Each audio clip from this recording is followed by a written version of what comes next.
the world through Israel. So he's racial and national king. He is the king of all the ages, the king of heaven, the king of glory, and the king of kings and Lord of lords. The question is, do you know him? Do you really know him? That's the issue here, not quoting verses and all these other things. He was a prophet before Moses, a priest after Melchizedek, a champion like Joshua. He was an offering in the place of Isaac. He was a king from the line of David. He's a wise counselor, even above Solomon. He was beloved, then rejected, but then exalted son like Joseph. Yet, he's far more. The heavens declare his glory.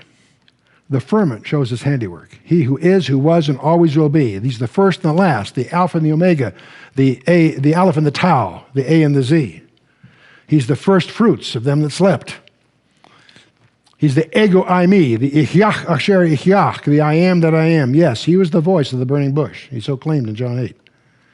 He's the captain of the Lord's host. He was the conqueror of Jericho. He's enduringly strong, entirely sincere, eternally steadfast. He's immortally graceful, imperially powerful, impartially merciful.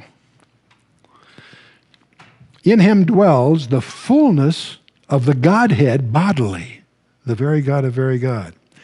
He is our kinsman redeemer indeed, as we learned in Ruth, but he's also our avenger of blood. He's our city of refuge. He's our performing high priest, our personal prophet, our reigning king. He's the loftiest idea in literature. He's the highest personality in philosophy. He's the fundamental doctrine of theology. He's the supreme problem of higher criticism. He's the miracle of all the ages, the superlative of everything good. You and I are beneficiaries of a love letter. That love letter was written in blood on a wooden cross that was erected in Judea some 2,000 years ago. They say he was crucified on a cross of wood, yet he made the hill on which it stood. By him were all things made that were made. Without him was not anything made that was made. And by him are all things held together, Paul tells us in Colossians. Got a question. What held him to that cross? What held him to that cross? It wasn't the nails. At any time he could have said, enough already, I'm out of here. What held him to that cross? His love for you and me. That's what held him to the cross. He was born of a woman so that we could be born again, born of God. He humbled himself so that we could be lifted up.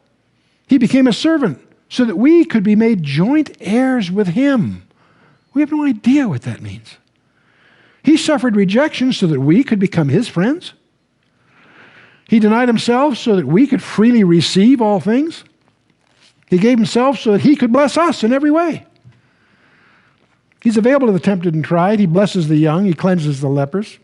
He defends the feeble. He delivers the captives. He discharges the debtors. He forgives the sinners. He franchises the meek. He guards the besieged. He heals the sick. He provides strength to the weak. He regards the aged. He rewards the diligent.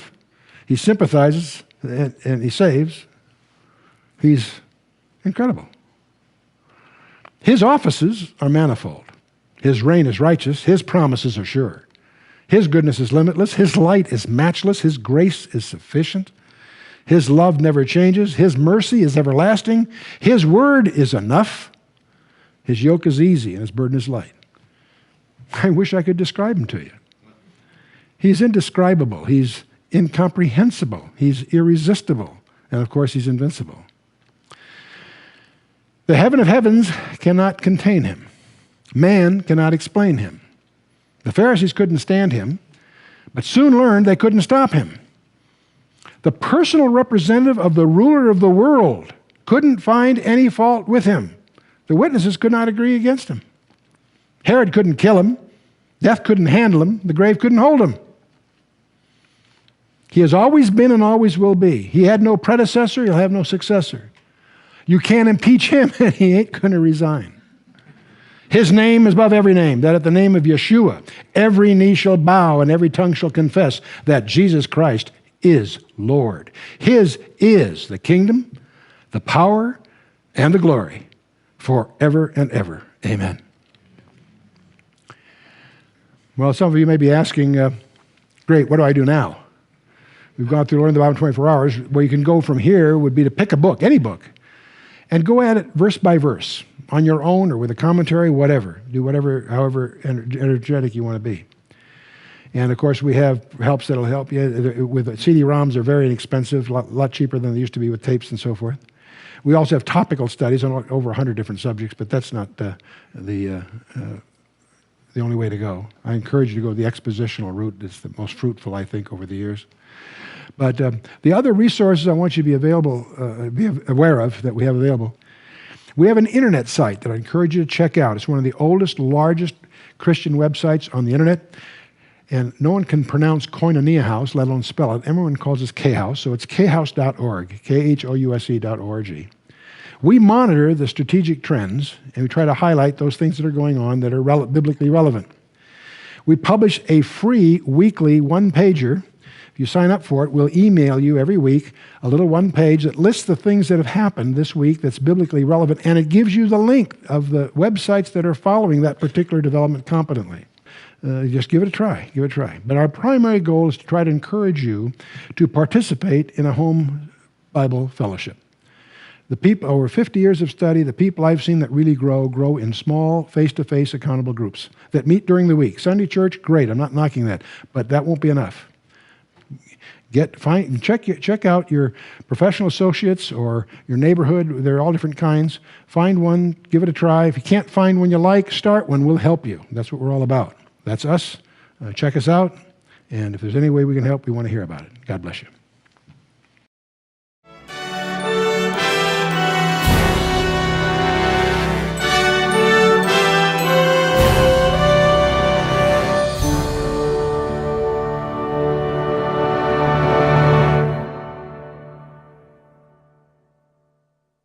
But they're all different styles, different strokes for different folks.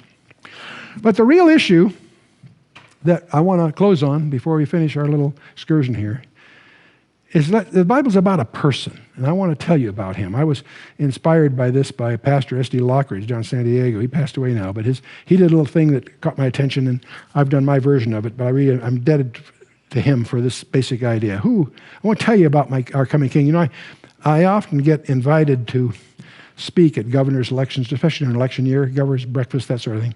They never invite me back. Because I quickly point out I'm not a Republican or a Democrat. I'm a monarchist. But I tell them about my candidate. You see, he's a racial king. That shocks him. Jesus was Jewish. He's king of the Jews. Let's not forget that. He is the king of Israel. He's a national king. He's not just some kind of religious figure. He is going to rule